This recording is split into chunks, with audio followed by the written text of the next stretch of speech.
давоми боби 24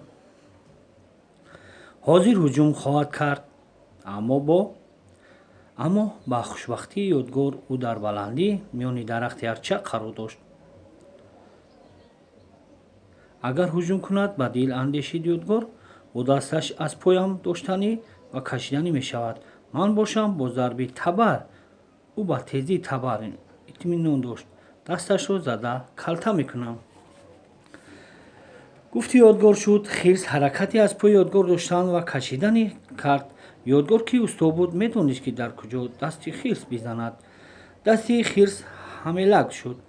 шикорчиён ҳикоят мекунанд, ки агар хирс, шер, фаланг, фил бар ин ҳайвоноте тавонову пурзур ҷароҳат бардоранд, ниҳоят хашмгину пурғазаб мешаванд.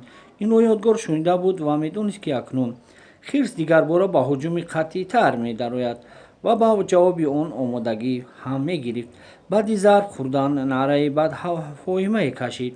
хирс он акнун як даст дошт. бо дасти гирояш 9 дақиқа афсеро дошта болои кунда баромад ва хост ба як ҳуҷум рақибашро пора пора кунад.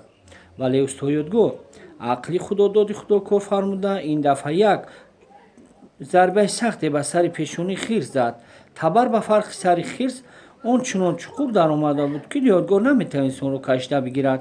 табар дар фарқи сари хирс бо тамоми ҷисму бузургиаш дар таги арча биафтод.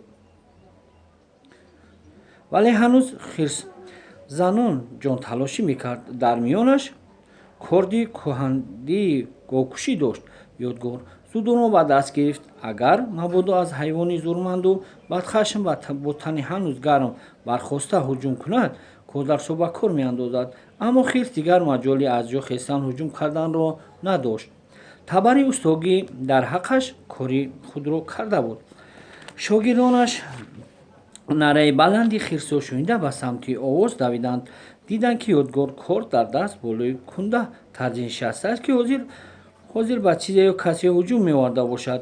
ҳа устод, чаро дар чунин ҳолат истодаед? пурсиданд онҳо. як бор ба таги арча нигаред, бачаҳо, ишора кард ёдгор. шогирдон ба ҷои нишондодаи ёдгор нигариста, як чизи сиёҳи бадҳайбатро диданд, ки пуштонаки хоб аст. ин бало худо чист устод? сиёҳиро нишон дода пурсиданд шогирдонаш. чӣ буданашро дида истодаед кӯ? гуфт ёдгор. мо ин гуна балои азимро бори аввал мебинем, ҷавоб доданд шогирдонаш.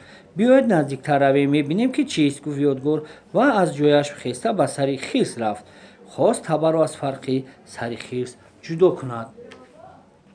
ҳарчанд зур зад, аммо натавонист.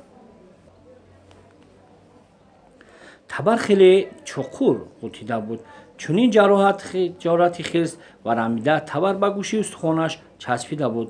ба шогирдонаш фармуд, ки тешаро биёранд. ёдгор ба теша ба ду тарафи табар зада, оқибат онро кашида гирифт.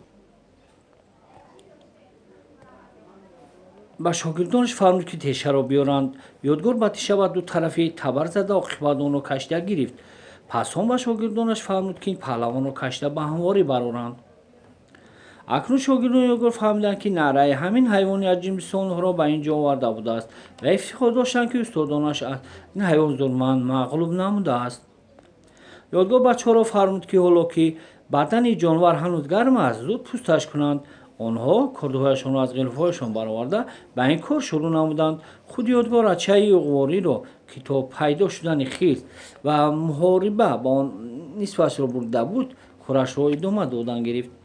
то шогирдон хирсро пурс карданд, ёдгор шохаи юғвориро бурида ғалтонид. баъд омада назди шогирдон як паҳлӯ зад ва уф кашид. шояд акнун ба тарс омада буд ӯ. барои чӣ уф мекашед, устод? пурсиданд аз ӯ шогирдонаш. аз дилам гузашт, ки агар аҷалам дар дасти ҳамин хирс мебуд, вай пора пораам мекард. дар ҳаққи одами ғариб, ки ғам мехӯреду месӯхту мегирист, барои ҳамин оҳиста сар кашидам.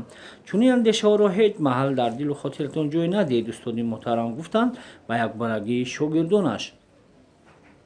рост да, ба гуфта идома дод устод ёдгор, ки медонад додарони азиз ба сари фарзанди инсон фардо ё пасфардо чӣ ҳаводису воқеаҳое пеш хоҳанд омад. ҳар кас бо сабабе аз дори ин дунё мегузарад. ин тақдирро худи худованд аз азали аввали соати ба дунё омаданаш дар пешоният менависад. тақдирро тадбир нест мегӯянд, чунки онро худованд фармудааст дар ҳамон вақт соат ё шаҳд ва ё заҳрашро мечашӣ, илоҷи дигар надорӣ. ва дар ҳамин ҷо суханаш устоди ёдгор барои шогирдонаш як ривояти динеро пеш овард. дар мамлакати шоҳи ҷавоне ҳукмронӣ доштааст. ба нақл даромад, ӯ бори навкарон ва надимонашро фармудааст омода бошанд, ки ба шикор мераванд. вақте ваъдаги бароҳ баромаданд, ба шикоргоҳ расиданд. баробари шоҳ оҳуеро мебинад. ба се зебову чобук оҳу шикорчионро дида даргурез мешавад. ба ман касе халал нарасонад. ба танҳоӣ аз паси оҳу мешавад амр, ба навкаронаш медиҳад шоҳ ва асп меронад аз пушти оҳу. он ҷонвар аз чашми шоҳи ҷавон нопадид мегардад. ташнагии сахту ҷонкоҳ шоҳро домангир мешавад. инони аспро ҷониби дарё мегардонаду то ташнагиашро бишканад. дар лаби дарё мусафеди нуронинро мебинад, ки чизе дар баргҳои чанор навишта ва ба дарё афкандан дорад. аввал бо эҳтиром саломаш медиҳад, пас он мепурсадаш: падари азиз, дар ин баргҳо чӣ менависед ва аз чӣ боис? ман сабаби марги одамҳоро менависам, фарзанд, ҷавоб медиҳад пир. шоҳи ҷавон дар бисёти худ як писари 5-сола доштааст, ки бояд дар оянда ҷойнишини падар шавад. марги писари ман бо кадом сабаб мерасад? мепурсад шоҳ. пир ному насаби фарзанди шоҳро мепурсад. сипас ба рӯи барг чанор навишта ба дарё ҳаво медиҳад ва мегӯяд ӯро гург мехӯрад. шоҳи ҷавон дар аввал бо ин суханон бовар намекунад. охир дар шарку гург ки фарзанди маро бихӯрад, ба худ меандешад шоҳ. ба ҳар сурат ба шаҳр баргашта мефармояд, ки ба номи писараш аз як қаср бисозанд ва девори атрофашро ончунон баланд бардоранд, ки дар анда он тараф иззад ҳатто парранда таж зада натавонад. амри шоҳ ба ҷо мерасад. писарро ба муҳофизони бешумор дар ҳамон қаср нигоҳ медоранд ва зери таълиму тарбия мегиранд. фарзанди шоҳ ба тадриҷ бузург мешавад. ҳар гоҳ агар писари шоҳ ба шикор рафтани чун анъана фарзандонашон аз ҳама илму ҳунарҳо бояд воқиф бошанд, мешавад шоҳ то 500 нафар навкарро ҳамроҳ месозадаш ва таъкидашон медоранд, ки аз иҳотааш берун шудан накунанд, то ҳайвоне зиён нарасонад. ба ин минвол солиён мегузарад ва валиаҳди шоҳ ба синни 22 солагӣ мерасад. шоҳ ба малика маслиҳат мекунад ва ба фикри хонадориаш меафтанд. духтари арзандаеро ба никоҳаш медоранд ва базми шоҳона барпо мекунанд. шаҳу арӯс шаби аввал дар як ҳарам мехобанд. чун рӯз мешавад, аз хуҷраи хоб не шаҳ мебарояд ва не арӯс. шоҳ ба малика ҳамсараш мефармояд, ки рафта аз ҳолашон хабар бигиранд. вақте малика ворид ба ҳуҷраи писару келинаш мешавад, таҳшати ҷаҳоннодид ва ҷаҳонношунидро мебинад. арӯс ба сурати гург даромадаасту шаҳрро хӯрдан дорад. беҳуш мешавад ва аз пой меафтад. шоҳ роҳ ва хабари занашро мепояд. хавотир мешавад ва роҳӣ мешавад ба ҳамон ҳуҷра. занашро беҳуш дар меёбад. писараш онро нимхӯрда ва келинаш нопадид. маълум мегардад, ки арӯс гург шуда писарро хӯрда будааст. дидед, ки аз тақдир раҳоӣ ёфтан ҳеҷ имкон надорад. ривояташро ба поён расонид ёдгор ва илова кард: аҷали ин хирс бо фармони худованд дар дасти ман будааст, вагарна ин балои азимро кушта мешавад. магар аз ҷониби дигар худованд маро аз марги ногаҳонӣ раҳонид, ки беҳад сипосгузораш ҳастам. устои азиз, мо хирсро пӯст кандем, гуфтанд шогирдонаш. онро акнун чӣ кор кунем? пардаи рӯи шикамашро чок карда, шикам баъшро гирифта партоеду, фармуд ёдгор. супориш аз ҷониби шогирдон ба ҷо оварда шуд. додаронам, хитоб намуд ёдгор, дар бисёр китобҳои тиббӣ оварда шудааст, ки равғани хирс ба кулли дардҳо давост.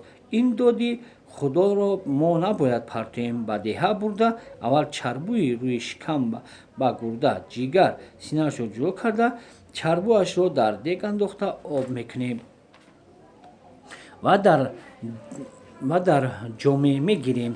гӯшташро ҳам дар об меҷӯшонем. равғанаш ки болои об баромад, шабо сарданд ку дар берун мемонем то ях кунад. ях ки кард онро ҳам ҷудо карда дар зарфе мебардорем. Баъд ба одамоне ки ба равғани хирс ниёз доранд медиҳемашон, савобашон мерасад. равғани хирс ба кадом дардҳо даво бошад? Пурсид яке аз шогирдони ёдгор. Додарам, худат медонӣ, ки ман табиб не, як устои чӯбтарошам, ҷавоб дод ёдгор. Вале эво кард, табибон ба ҳар беморе ки равғани хирс фармоянд, бемор ё соҳиби бемор албатта суроғаш мебарояд. муҳоҷатҳошонро мебарорем. Дар хона ҳам маводи давогиро нигаҳ дошта хуб аст. 100 рӯз дар бори як рӯз дар кор, мегӯянд тоҷикон. Сипас ба шогирдонаш фармуд, ки дусе навдаи шӯлааш арғувонро бурида чапаршох кунанд. гӯшташро даруни пӯсташ гузоранду рӯи чапаршох биниҳанд. фармуди ёдгор иҷро шуд. чӯби спорбобро зада афтондед? аз шогирдонаш пурсид ёдгор. Бале, ҷавоб доданд онҳо. акнун ба умеди чӯби юғворӣ намешавем? додарон гуфт ёдгор. дер шуд, офтоб ба сари кӯр расида истодааст. бароямонро гирифта ба деҳа бармегардем, то ки дег ёфта равғани хирсро об кунему гӯшташро ҳам дар ҳамон дег биҷӯшонем. боре падарам ба ҷойлоб рафта буд, гуфт яке аз шогирдон. ӯ нақл мекунад, ки тоҷикону қирғизҳо гӯшти хирсро мехӯрданд. писарони азиз, ҷавоб дод ёдгор, хӯрдани гӯшти хирс боке надорад. бисёр халқро гӯшти хирсро ҳамсони гӯшти гӯсфанд қабул намуда солиёни дароз тановул мекунанд. лекин ҳамаамон аз ваҳму ҳарос буд, магар ки хатогие зоҳир намудем. чӣ хатогӣ будааст? пурсид ҳамон писарбача. хатогиёмон ҳамин, ки вақти ҷон доданаш сарашро гирифта забҳаш накардем. фаҳмон ёдгор.